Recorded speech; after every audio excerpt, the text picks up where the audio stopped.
exactement dañuy daal di ñëw si ki nga xam ne que moo di Serigne Saliou Gueye moom itam Farba Ngom jël na décision pour daal di koy poursuivre si kanamu yoon ak wàllu yoonal la moom ki nga xam ne que moo di Serigne Saliou dafa daal di bindoon si li nga xam ne que moo di unam que ni Farba aurait dépensé 1 milliard suñu ay koppar ñi daal di war a mën a amal benn ko marche peut-être plaidant pour ñu daal di koy war a mën a libérer si kanamu yoon ak wàllu yoonal alors dem gis neen ñu si ëpp ànd ki nga xam ne que moo di Farba génneen di weddi kàddu yi nga xam ni itam Serigne Saliou Gueye yëkki na ko en ce qui concerne la libération justement de Farba Ngom. Alors comment est-ce que tu as analysé cela mais aussi acte bi nga xam ni itam teg nañ ko pour Serigne Saliou Gueye ni maximum d'informations sur sur ce grand meeting force à Ourossogui. Oui, j'attends la suite parce que dañuy annoncé plainte. Ils ont annoncé la plainte.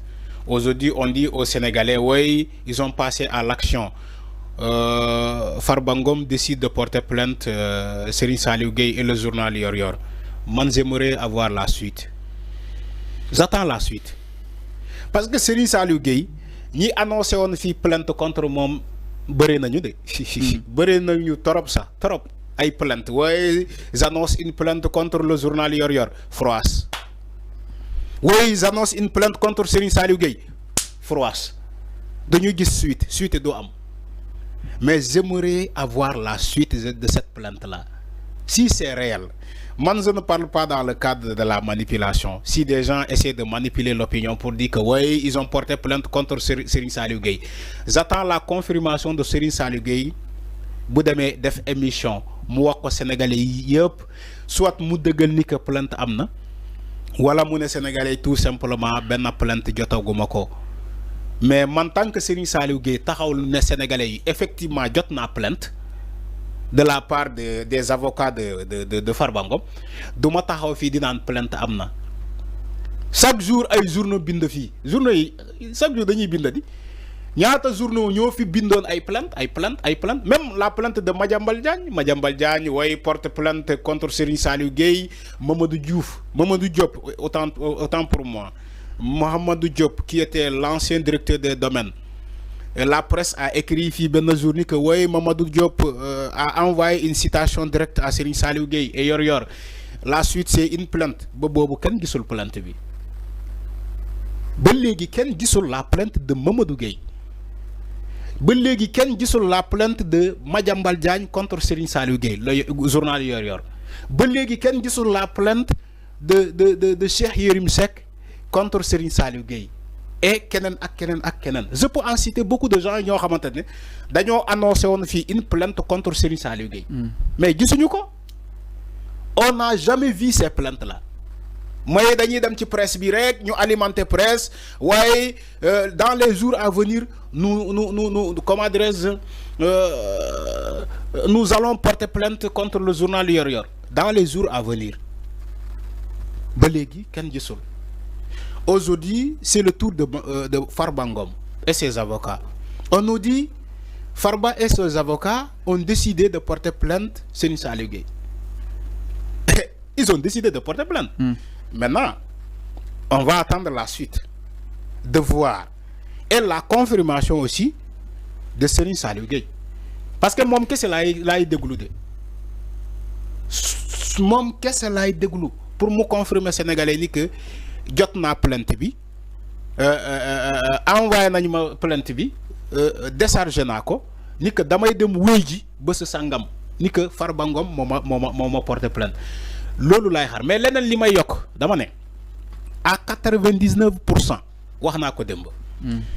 Le journal Yor Yor ce qu'il écrit c'est la vérité, c'est la triste vérité à 99% laa la wax ce que ce journal Yor Yor écrit. C'est la vérité, c'est la triste vérité, c'est la pire vérité. C'est la pire vérité. Maintenant, on peut essayer de manipuler les gens en disant oui, waxul deug, Farba n'a pas décaissé 1 milliard. Moi, on peut essayer de voir. Mais moi, je suppose que Serigne Saliou Gueye a des preuves. Il y en a des preuves.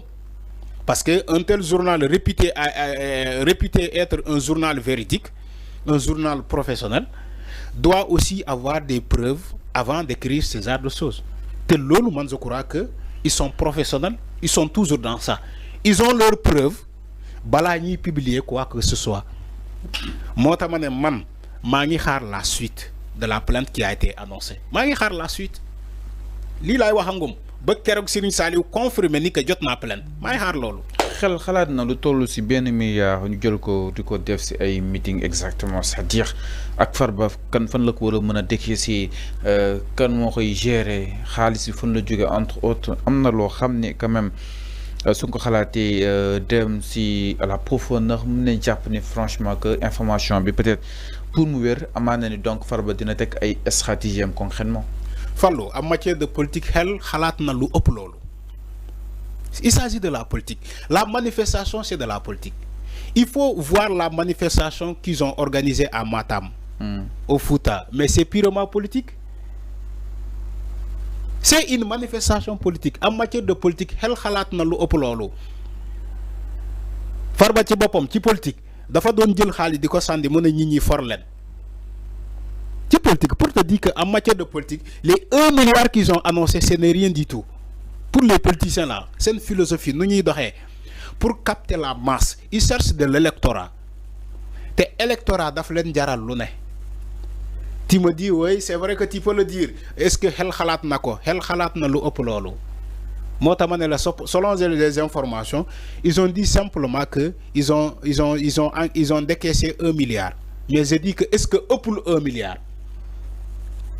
J'ai dit est-ce que je pose la question, est-ce que pour 1 milliard de ce qu'ils ont dépensé sur la manifestation là, ou bien la marche là?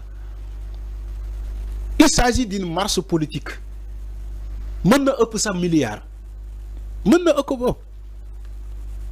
donc, man, je ne dis pas que amna milliard. Damane, maintenant ko up. Moi, tamane man, damay xaar Serigne Saliou Gueye et la nouvelle plainte qui a été annoncée. Soit la confirmation de Serigne Saliou Gueye, ou bien mané kon lolu amul. Mané kon lolu amul. Man lolu lay xaar. Mais concernant xel xalaat na lolu, effectivement xel xalaat na lu ëpp lolu parce que politiciens dañuy yak xaliss, dañ koy yak parce que du xaliss buñu liggéey. Xaliss bi nga liggéey billahi même boy dépenser sa 50 francs ci boutique bi da ngay calculer parce que xaliss bobu yow ya ko liggéey avec la sueur de ton front. Mais xaliss bo liggéeyul mën nga ko dépenser ci lu la neex lu ñor nga jënd lu ñorul nga jënd lu ñor nga def lu ñorul nga def. C'est ça les politiciens, c'est comme ça qu'ils pensent. Et Farba lan lañ ko topé ay milliards lañ ko topé. Il dépense des milliards. Étant en prison fan la koy dépenser fan lay jaar. Mais fan lay jaar Farba a un conseiller financier. Fan lay jaar à moins que ñom ñu wax ñu fan lañuy jaar. Toutefois la vérité est révélée. Légui yow Farba qui est en prison, comment il gère la dépense chez lui? Je te pose la même question. Il est en prison, tu crois qu'il ne peut pas dépenser de l'argent? Non, ça c'est se tromper. Le gars qui est en prison, il peut dépenser de l'argent. Il peut dire à Dieu, prends mes comptes, mes cartes. Les cartes sont là. Tu prends mes cartes, tu vas décaisser. Je ne dis pas que c'est Farba qui a décaissé. Je dis il peut. Parce qu'il peut. Mais il peut. Effectivement, il peut dépenser de l'argent en étant en prison. Ça se fait partout. Il y a des gens, en étant en prison, ils donnent la dépense chez eux. Parce que voilà, ils ont une carte. On dit la femme, demande compte qui compte banque bi. Voilà le mot de passe. Tu insères la carte, le guichet automatique. Tu tapes le code, tu reçois l'argent. Ou bien j'ai un conseiller financier, tu vas le voir, man mala bolé ak mom mu jox la. Ça se fait partout. Maintenant, quand les gens veulent soutenir la thèse en disant que oui, Farba en étant en prison, comment il peut dépenser 1 milliard, vous comprenez pas comment le monde fonctionne? Vous comprenez pas comment le monde évolue? C'est révolu. Les gens ont progressé, la technologie a progressé, le système bancaire a progressé. Fallo, on nous dit des maires qui sont en prison, ils continuent de signer des documents pour que l'administration, la maire, continue de fonctionner. Je te donne un exemple. La semaine dernière, on nous a dit Mansour Faye, en étant en prison, il continue de signer les dossiers les plus importants. Dañ koy fekk ba biir prison bi en état maire mu signé ki andi courrier bi Mansour Faye bu signé ba pare mu delluwaatu courrier bi dem def acquis de droit jox ko acquis de droit.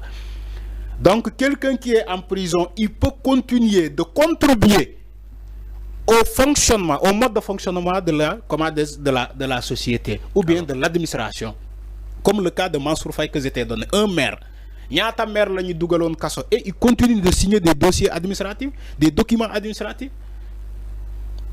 Donc quelqu'un qui est en prison, il peut dépenser de l'argent à l'extérieur. Li waxuma ko pour wax ni que Farba moo def de déedéet, je te donne juste un exemple. Maintenant concernant Farba moo décaissé 1 milliard boobu loolu dina leer ci kanam diggante moom ak l'autre là, comment il s'appelle, Serigne Saliou Gueye. Alors leer na mi ngi noonu exactement par rapport ak li nga xam ne que moo di wàllu yu ndar ñëw si benn ponk